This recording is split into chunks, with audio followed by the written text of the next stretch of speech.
Well, welcome to the First Unitarian Universalist Church of New Orleans.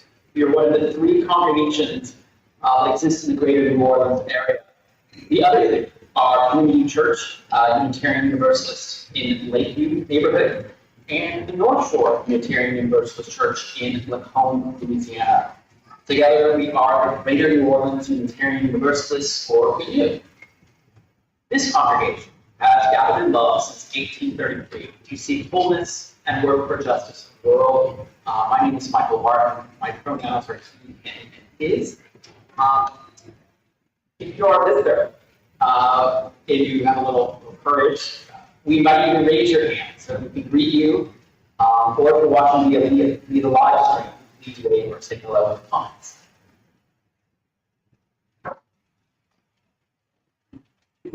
Welcome.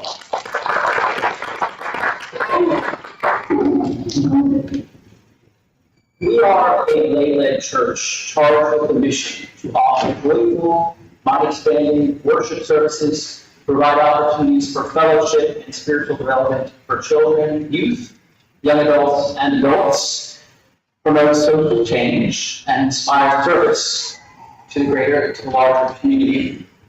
On Sunday mornings, we aspire to fulfill that mission by inviting UUA ministers, other religious professionals, and leaders from community organizations working for social justice, as well as our own members, to be voices of hope, courage, and spiritual or intellectual transformation from the pulpit. Providing that voice today is Reverend Jane Mauldin. So glad you're here. A little bit about her. She's been a UU minister for over 40 years. She recently retired from Toronto Infirmary, where she was a chaplain for 13 years. She served as the consulting minister at North Shore Unitarian Church for 7 years before retiring. She's been active in UU ministry for most of her life and has lived in the greater New Orleans area for 40 years, which I think makes you a New Orleanian. Thank you for being here with us. All right. If you would like to know more about our programming for children and families, Katie Gelfand is our Director of Religious Exploration. She's the person to ask. The art classes are on break for the summer. After the time for all ages, children and youth are welcome to sing the service in the nursery or here at the all ages activity table that we've set up in the back of the sanctuary.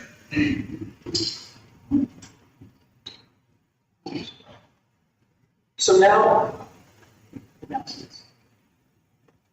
is the time for announcements. I'll remind you that all the words and lyrics to the child's Bible reading and hymns, as well as a link to text the gate and First Church announcements, are available by any of your smartphone or camera at the QR codes in the back of the chairs.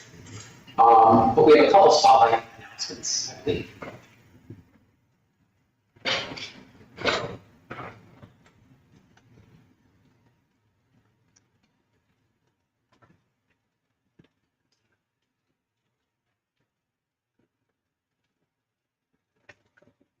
Good morning.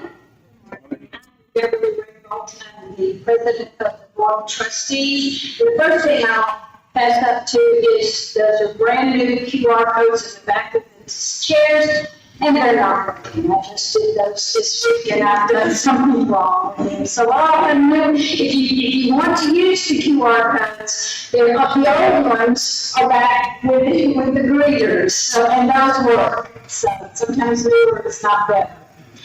I'm just here to remind you members that you should have gotten a letter from through me, but from the Ways Forward Ad Hoc Committee to encourage you to join one of the teams looking at the different options for our Ways Forward. If you did not get the email, it sends you to a form to fill out, and that form I believe goes to Justin. So if you did not get the email, please let me know and I'll make sure to get it to you. And if you did get it, fill the form out and send it in. Thank you.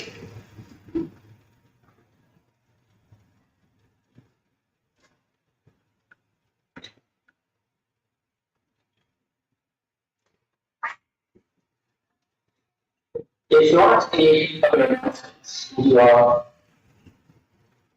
call for awareness. This can be found in your grade manual in the back. I will read the non-italicized. If you would, please read the italicized version. Please rise and bow your heads.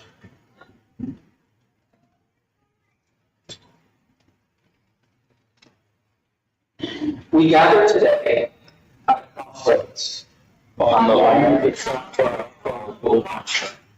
the place of many tongues. of the way we call home, But we are newcomers to this land.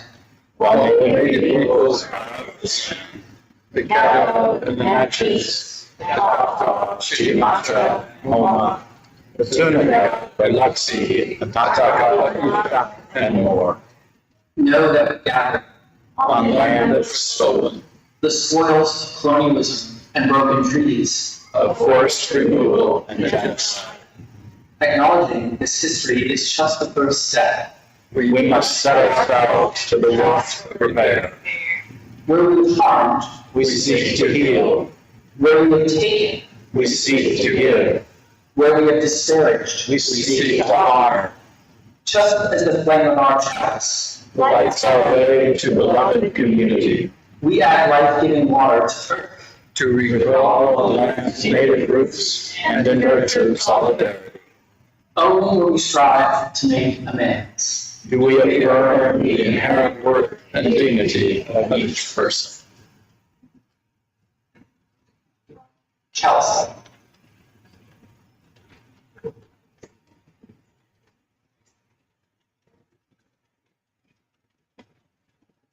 Please remain standing for the chalice lighting, which is spread in the order of service. Together, leaping flame, ignite once more.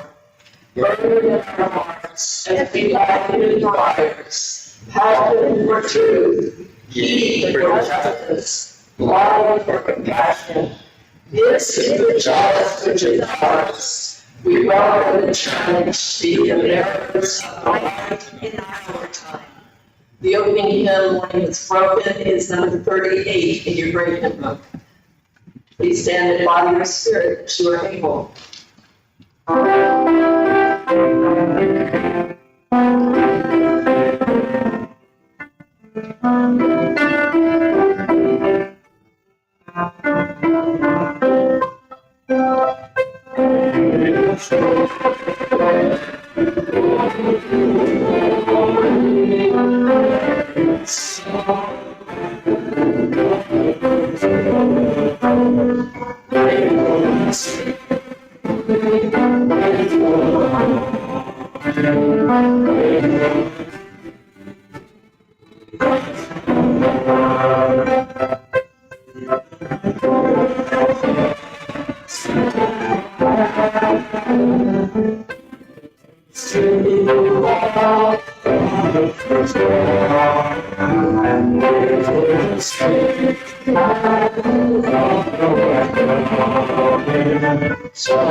Please be seated. Good morning. It's so good to be with you all. It's been since before the pandemic that I was in your pulpit or in your congregation. And although I've been on the South Shore for 18 years, when was the dream? We want to forget. I want to forget. But it's been since then that I've been a near neighbor to your congregation. And at times I was an active member of your congregation before I was called back to the North Shore, where I've served for almost 8 years. It is so good to be with you all, to greet old friends, people whose faces are unfamiliar to me, but I hope that you will greet me after this service. I'm retiring from North Shore at the end of this month. So all three UU congregations in the New Orleans area, well, none of them will have a full-time or even part-time minister. It's an interesting conundrum, and one that I trust the intelligence and the creativity and the imagination on your part and on the parts of all three congregations will find ways to help you community and vision thrive together individually and together as congregations. Some of you may know that your member, recent seminary graduate Leslie Reynolds, was recently called to be the new consulting minister at North Shore. So I think that's great news for them. And again, brings us together in creative and imaginative ways as Unitarian Universalists to see ourselves through some tough challenges at this time. That being said, I offer you this morning some wisdom and insight and vision of poet Mary Oliver, who has long been a resource and a blessing. Her poetry is a blessing in my life, and I'm going to share that with you. The responsive reading is one of her poems. And I'll read the straight up words if you'll read the italicized words. For years, every morning, I drank from Blackwater Pond. It was greater than oak leaves, and also, no doubt, the feet of ducks. And always it swashed me from the dry bowl of the very far past. What I want to say is that our past is past, and the present is for our days, and you are able, choosing what that would be, our ours. So come to the pond, or the river of your imagination, or the harbor of your longing, and put your midst to the world, and live your life.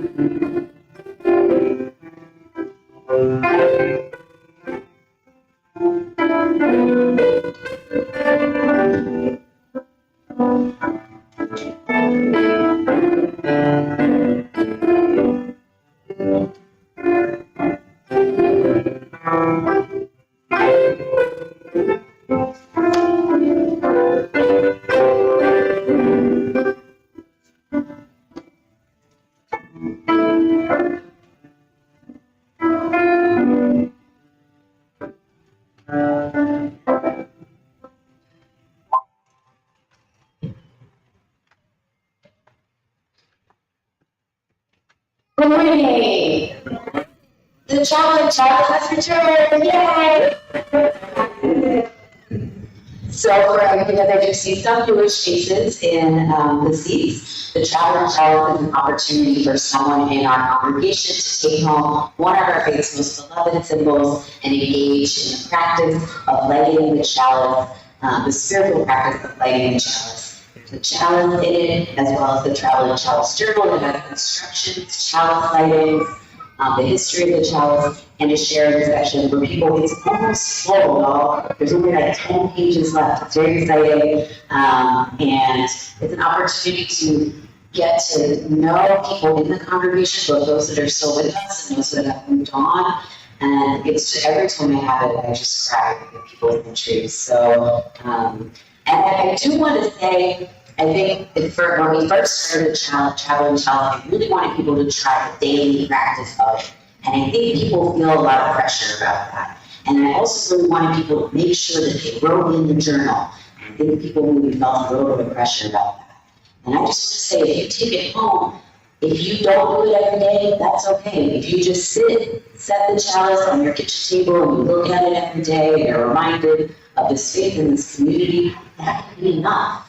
And if all you write in the journal is your name and the dates you had it, that's okay too. So if you want to do more, you can, but I don't want people to feel pressure to use it in a certain way. It's yours to take and to share, to enjoy. It's our community chalice. So before we choose a new person, with the people who had it before, are you willing to come forward and share a little bit?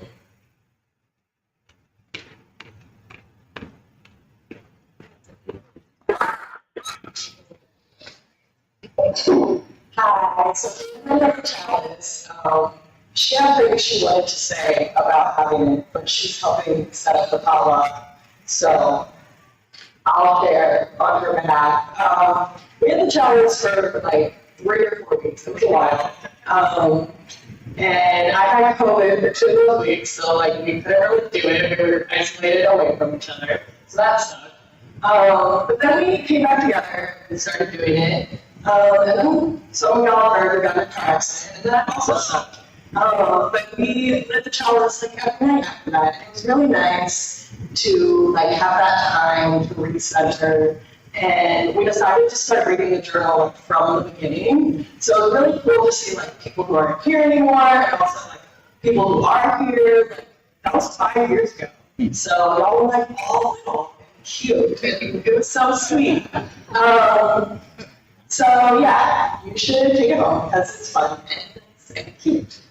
Thank you, that's not promotion.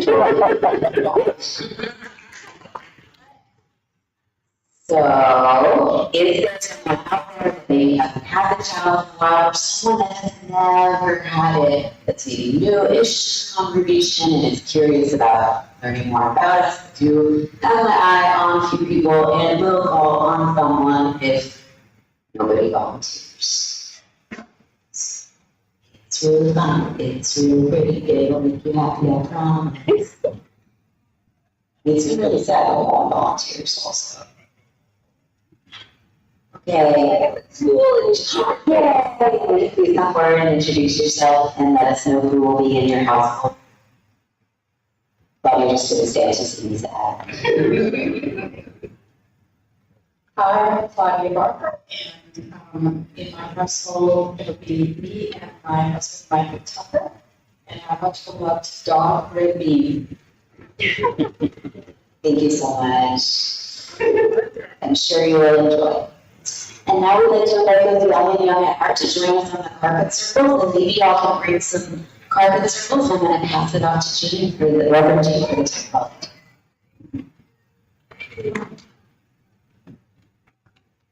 I'm not a particular physical age, but I need a chair, not a floor.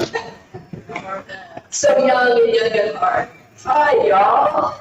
Hey. What I want to share are several poems by Mary Oliver about her dog. Does anybody here have a beloved dog? You have a dog. Yes. We love our critters. They are so much in our lives. Hi, guys. Whatever makes you comfortable. Whatever works for you. That's the church we are. Yeah. The software places. So Mary Oliver, throughout her life, had a series of dogs that she adored, and they clearly adored her. And she wrote a whole book of poems about them called something, I forgot. Google it. It's there. So I'm going to share 3 poems, and then I'm going to ask you to reflect on what your dog or cat or bunny rabbit or the birds in your yard have shared with you or taught you about life. First, she wrote, The Sweetness of Dogs. By the way, her dog's name in the poem is Percy. Not as cute as Red Bean, but Percy. What do you say, Percy? I'm sitting out on the sand to watch the moon rise. It's full tonight, so we go. And the moon rises, so beautiful, it makes me shudder. Makes me think about time and space. Makes me take measure of myself. One iota pondering back. Thus we sit, thinking how grateful I am for the moon's perfect beauty. And also, oh, how rich it is to love the world. Percy, meanwhile, leans up against me and gazes into my face as though I were just as wonderful as the perfect moon. Have you ever been adored by an animal like that? Yeah? It's quite a feeling. Okay, Percy and books. This is what Percy thinks about books. Percy does not like it when I read a book. He puts his face over the top of it and moans. He rolls his eyes and sometimes he sneezes. The sun is up, he says, and the wind is down. The tide is out, and the neighbor's dogs are playing. But Percy, I say, ideas, the eloquence of language, the insights, the funniness, the beautiful stories that rise and fall and turn into strength and courage. Books, says Percy. I ate one once. Let's go. Percy didn't want to read. Percy wanted to go run and play outside, didn't he? Yeah, there's a time and place for everything, right? Yeah. Finally, every dog's story. I have a bed, my very own. It's just my size. And sometimes I like to sleep alone with dreams inside my eyes. But sometimes dreams are dark and wild and creepy, and I wake and am afraid, though I don't know why. But I'm no longer sleepy, and too slowly the hours go by. So I climb on the bed. Did I say the title of this is Every Dog's Story? Okay. So I climb on the bed where the light of the moon is shining on your face, and I know it will be morning soon. Everybody needs a safe place. Yeah, and Percy's safe place was with his person, wasn't it? Percy's safe place was with his person. So, very quickly, what have you learned from him? Anybody? Yell out? Yes. I'm sorry, Okay to ask to be petted. it's okay to be asked to be petted. Yes. You want to stop. Say when you want to stop. Yes. There's always hope someone will throw the ball. Always hope someone will throw the ball. One more. It's in the back there. It's always good to get a little treat, and last one might have here somewhere. Yes. It's okay to sleep all day. It's always I sleep all day. You are poets too. Well, thank you very much for listening to these song poems and reflecting together on what we learn from the animals in our lives. And together, there's wonderful things happening throughout the sanctuary for you guys.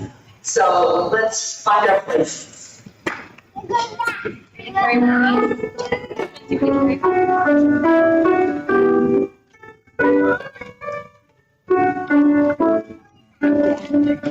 All right, let's go back to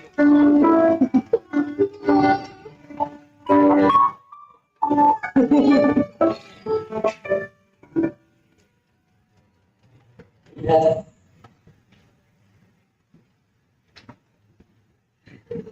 In this time together, let us find our feet on the floor, rooted through to the land of Mauldin, the land of our home. Let us feel in our breath the ebb and flow of life. Let us find in our hearts a place of gratitude for this day. We are grateful that we can walk upon the land. We are grateful that we can breathe the air that renews our body. We are grateful for this day that we opened our eyes and light shone through. We are grateful for this community that nurtures us and supports us in good times and in challenging times. Let gratitude flow through your body now as you reflect on that for which you are grateful.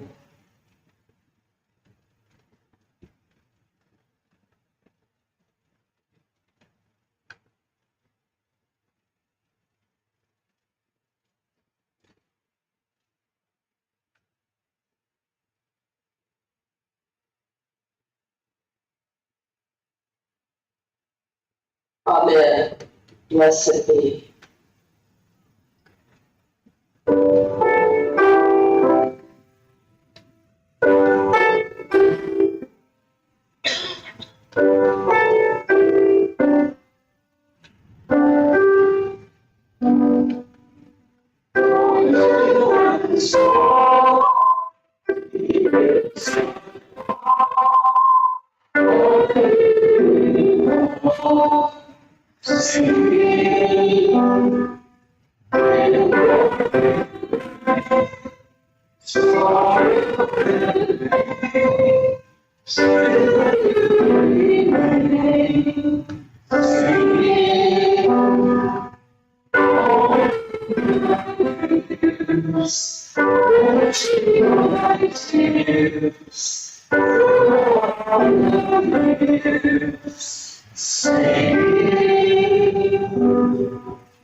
The readings are two short poems by, you guessed it, Mary Oliver. Her poem entitled Self-Portrait. I wish I was 20 and in love with life and still full of beans. Onward, old legs. There are the long, pale dunes. On the other side, the roses are blooming and finding their labor. No adversity to the spirit.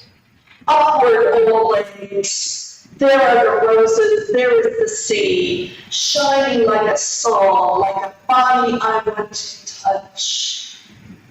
Though I'm not 20, and won't be again, but 70, and still in love with life, and still full of beans. That's particularly meaningful because I will be 70 in a few months. Mary Oliver can do it, I can do it, right? Second poem. In praise of craziness of a certain kind. One cold evening, my grandmother, with ownership of half her mind, The other half, having flown back to Bohemia, spread newspapers over the porch floor. So she said, the garden ants could crawl beneath as under a blanket and keep warm. And what shall I wish for myself but being so struck by the lightning of years to be like her with what is left, that loving.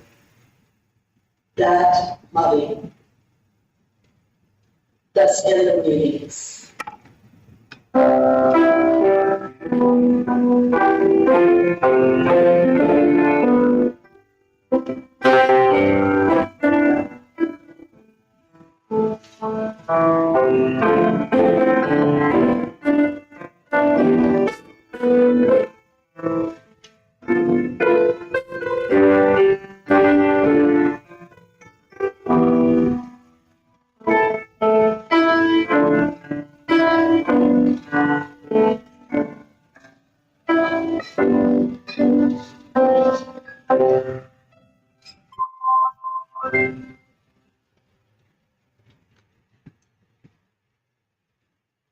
In one of her very shortest poems, Mary Oliver gave us instructions for living a life.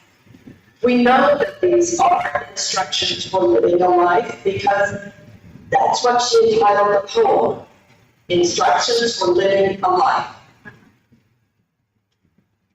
Pay attention, be astonished, tell about it. That's it. Pay attention. Mary Oliver said to us, from this, everything else that she tried to share with us, and invite us to do, everything else flows. When we pay attention to the natural world, to a stone, to a bird, to a caterpillar, with all of our focus in self, without distraction, without cell phones, without Instagram or TikTok, just pay attention without interruptions. What we really will see is what's really real about ourselves, about death, about the meaning of our lives. This is Oliver's poem this summer day. Who made the world? Who made the swan and the black bear? Who made the grasshopper? This grasshopper, I mean, the one who has flung herself out of the grass, the one who is eating sugar in my hand, who is moving her jaws back and forth instead of up and down, who is gazing around with her enormous and complicated eyes. Now she lifts her pale forearms and thoroughly washes her face. Now she snaps her wings open and floats away. I don't know exactly what a prayer is. I do know how to pay attention, how to fall down into the grass, how to kneel down into the grass, how to be idle and blessed, how to stroll through the fields, which is what I have been doing all day. Tell me, what else should I have done? Doesn't everything die at last, and too soon? Tell me, what is it you plan to do with your one wild and precious life? Oh, I'm sorry, I just, every time that poem. What is it you plan to do with your one wild and precious life? Mary Oliver begins with a question, who made the world? And then moved on to paying attention to the grasshopper, which then moved her and us on to realizing how transient life is.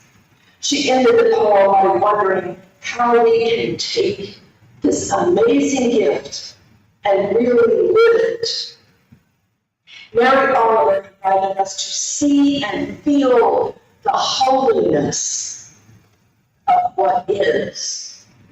And to do that, we have to begin paying attention. Then she offered throughout her work, three clear messages. And this is the first, the divinity of nature. Nature is both ordinary and enchanted, and teaches us about love in a deep way. Because we are part of nature, we participate in this holiness, this enchantment, this love. All of it gives us hints of how we might experience the transformation of the body and become a heron or a bear or a hummingbird. Her poem, Long Afternoon, at the edge of Little Sister Pond. As for life, I'm humble and without words sufficient to say how it has been hard as flint and soft as this spring pond, both of these over and over, and long pale afternoons, besides, and so many mysteries, beautiful as eggs in a nest, and still unhatched, though warm and watched over by something I have never seen, a tree angel perhaps, or a ghost of holiness. Every day I walk out into the world to be dazzled, then to be reflected. It suffices.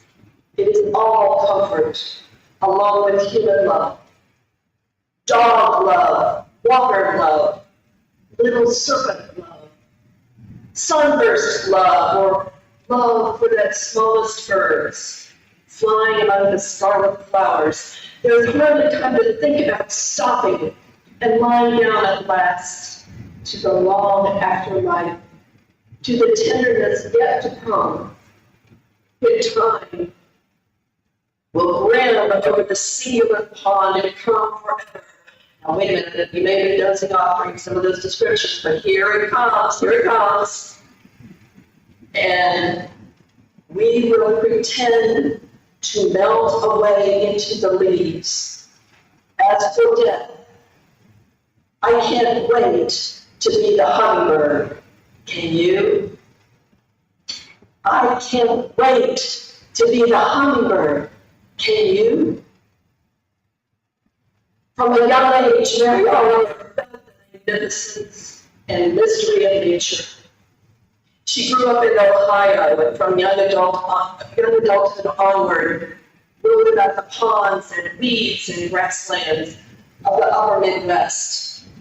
She lived for many years on the shores of Cape Cod, Massachusetts, with her partner of over 40 years, photographer Mauldin Cook.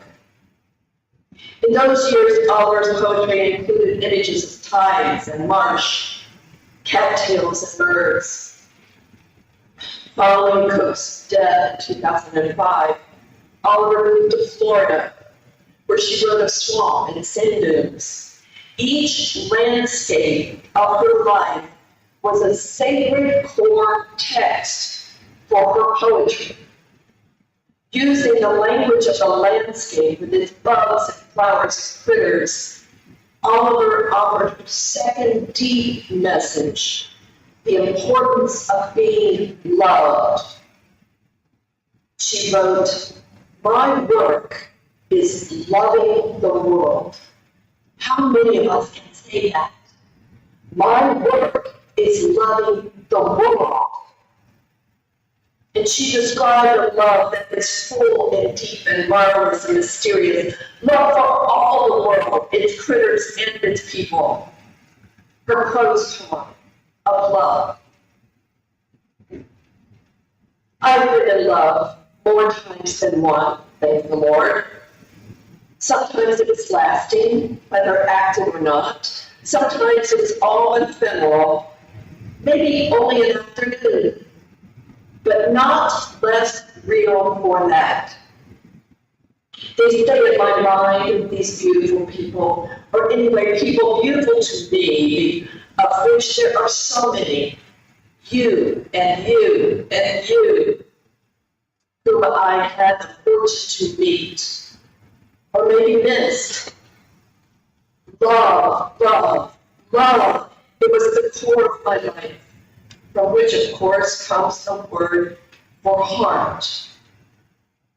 I know that I mentioned that some of them were men, and some were women, and some, and I'll carry my revelation with you, were trees, or places, or music flying above the names of their makers, or clouds, or the sun, which was the first and the best, the most loyal or certain, who looked so faithfully into my eyes every morning. So I imagine such love of the world, its fervency, its shining, its innocence and hunger to give of itself. I imagine this is how it began. Love, love, love. Like the love her crazy grandmother had for the garden ants in the earlier reading. Oliver time and again experienced and described the love that she felt is at the heart of the world. She never denied death, the hard reality at the core of many of her poems. Likewise, although she's not known as a political poet, from time to time, she commented on American politics. As in 2008, she wrote a biting poem entitled Of the Empire that began, "We will be known as a culture that feared death and endured power, that tried to vanquish insecurity for the few and cared little for the penury of the many. We will be known as a culture that taught and rewarded the amassing of things that spoke little, if at all, about the quality of life for people, other people, for dogs, for rivers." The same spare, tight words and images that take us to the edge of a pond at dawn also describe how our political reality is hurting people and all of the natural world. How clear her message was about how our culture and the dominant values of our culture are hurting so many people. People with darker skin tones, people with different religious faiths, people who are differently able or gendered. Mary Oliver's insight speaks to all of us who are struggling to understand how to be truly ethical people in our challenging world. Yet despite the condemnation of our culture and its destructive force, Oliver did not give up on us. She did not give up on love. In another poem, also published in 2008, same year, she wrote, "Not this, not that, nor anything, not the eastern wind whose other name is rain, nor the burning heat of the dunes at the crown of summer, nor the ticks that move ferocious populace, nor the president who loves blood, nor the governmental agencies that love money will alter my love for you, my friends, and my beloved, or for you, O ghost of Whitman and Emerson, or for you, O blue sky and the summer green that makes me roll in a barrel of gratitude down hills, or for you, oldest of friends, hope, or for you, newest of friends, faith. Or for you, silliest and dearest of surprise, my own laugh. Finally, as she described in this poem and in so many others, Mary Eller's third message is this: we are interconnected. Life, death, love, loss, political devastation, beauty all around us is all connected. Life and death in particular are a continuum in ways we don't learn logically, but experientially, by watching, listening, paying attention. Beginnings and endings of life are embodied in the world around us. I love this next poem. Wait for the last two words. Just wait for them. I'm not the river. I'm not the river, that powerful presence. And I'm not the black oak tree, which is patience personified. And I'm not red bird, who is a great life heartily enjoyed. Nor am I mud, nor rock, nor sand, which is holding everything together. No, I am none of these meaningful things, not yet. She was quite a theologian, wasn't she? Takes your breath away, doesn't it? Does mine anyway. Our interconnectedness, Oliver said, is so complex and true and vast that we are interconnected in ways we cannot even imagine. And then in just a few lines, she names it. This may or may not be your theology, but it's an invitation to spiritual and ethical relationship with all the earth and earth's creatures. And in that relationship, there is an ethical imperative to care for, to love it all. How can we use or abuse that which we love so dearly? As I reread the poetry of Mary Oliver in preparation for this service, I was struck, dumbfounded actually, at how the core message of her poetry, love for other people, other creatures, the earth, is also the core message of the newly proposed purposes and covenant of the Unitarian Universalist Association. As many of you know, our UU Association has embarked on a several years-long process of examining and rewriting our purposes and covenant as an association.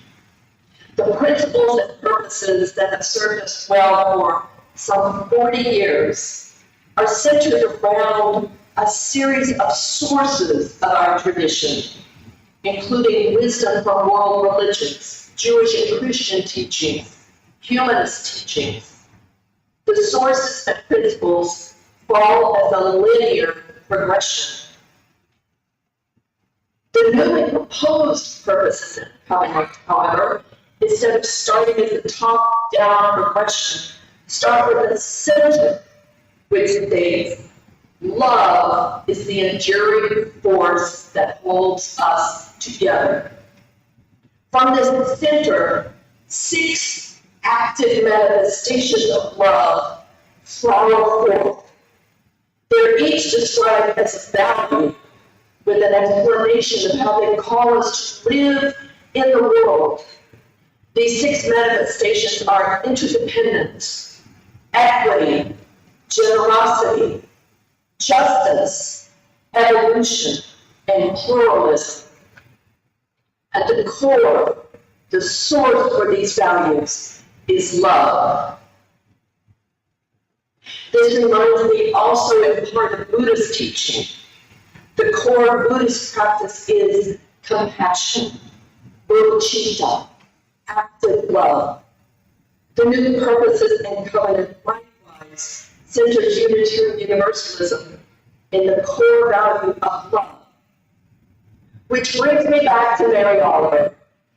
She invites us, encourages us, begs us to sit up, let go of the small stuff, roam on the beach, let the books lie on the floor and run after the dog. Hold the breath. Walk out into the world to be dazzled and reflective and loving. When we do, she shows us, we will be astonished at how mysterious, magnificent, how truly divine is our natural world. When we pay attention, we will realize how much we belong here and how the world is our home, our family, and our mothers are everywhere, and how we must care for them. When we pay attention, we will realize how ebb and flow, death and life are the natural order. There are strains of Buddhism here with her emphasis on mindfulness. There are tides of Taoism here with its yin-yang balance. All her core themes, beginning with awareness, there are three core messages: exquisite divinity of nature, love, and an interconnected balance, are found in this last poem that I want to share with you. This is one of her best known, perhaps my favorite.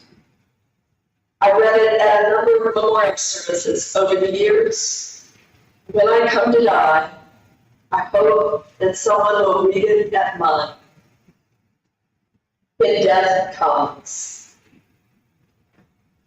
When death comes like the hungry bear in autumn.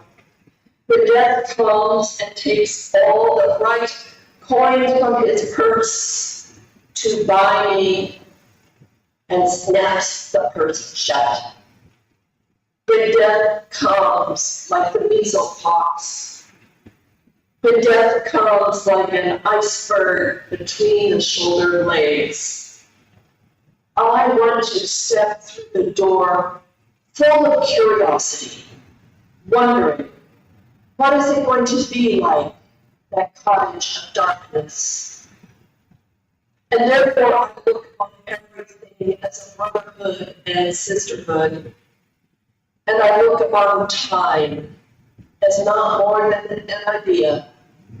And I consider eternity as another possibility. And I think of each life as a flower, as common as a field daisy, and as singular. And each name a comfortable music in the mouth, tending, as all music does, towards silence. And each body a lion of courage, and something precious to the earth. When it's over, I want to say, all my life, I was a bride married to amazement. I was the bridegroom taking the world into my arms. When it's over, I don't want to wonder. I have made of my life something particular and real. I don't want to find myself sighing and frightened and full of argument. I don't want to end up simply having visited this world. Amen. Ashe. Blessed. Amen.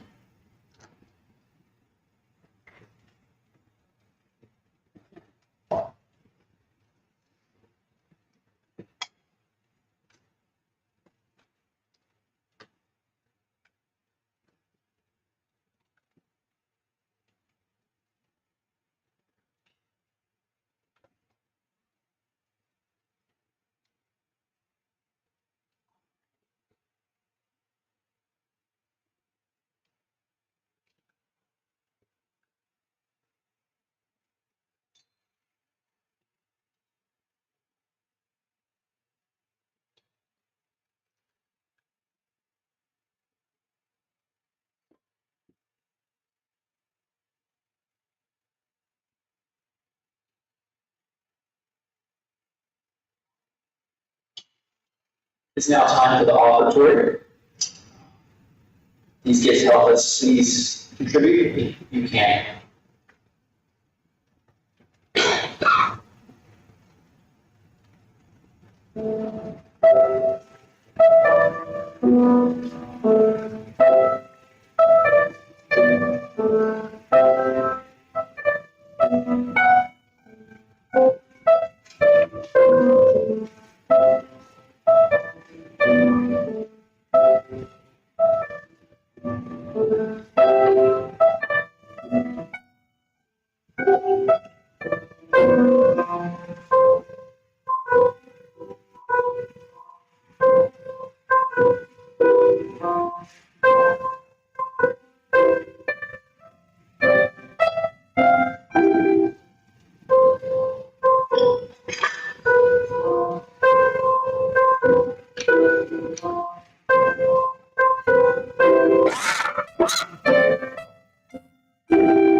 Gifts to this community of faith are gratefully received. Let us acknowledge these gifts by reading together words in your order of service. This gift from the abundance of God, bless me, our ministries, and the world.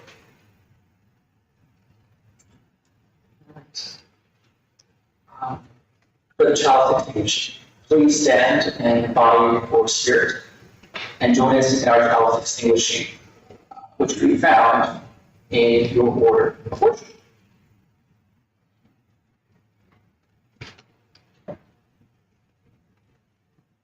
Let us say together, all that we have loved, and all that we have been, stand with us on the brink of all things created, a deeper peace, a larger love, a more embracing hope, a deeper joy in this life we share.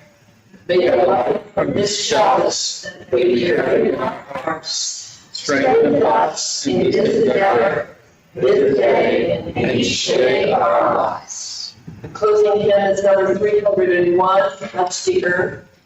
In the great hymn book, please stand and bow your spirit as you are able.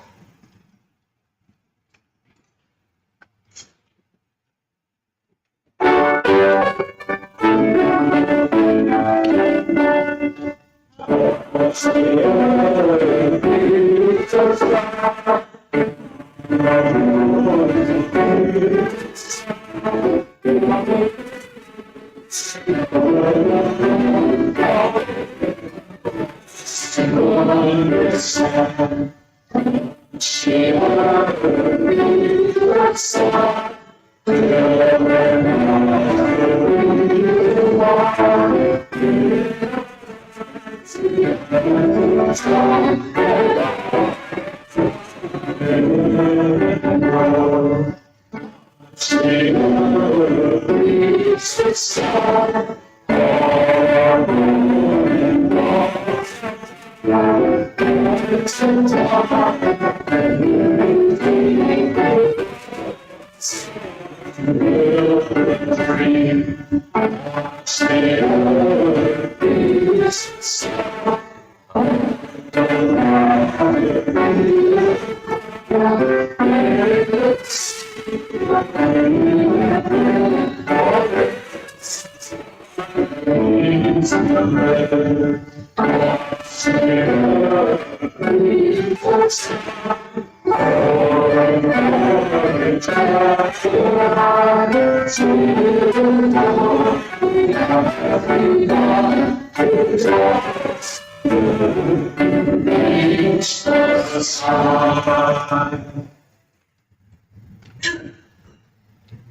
When it's over, I want to say, all my life I was a bride married to amazement. I was the bridegroom taking the world into my arms.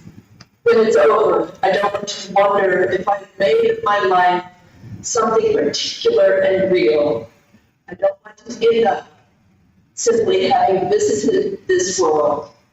Go your ways, trusting in the love that surrounds you this moment, this day, this year, this lifetime, trusting in that love to carry you forward to live the life of amazement that you are meant to live.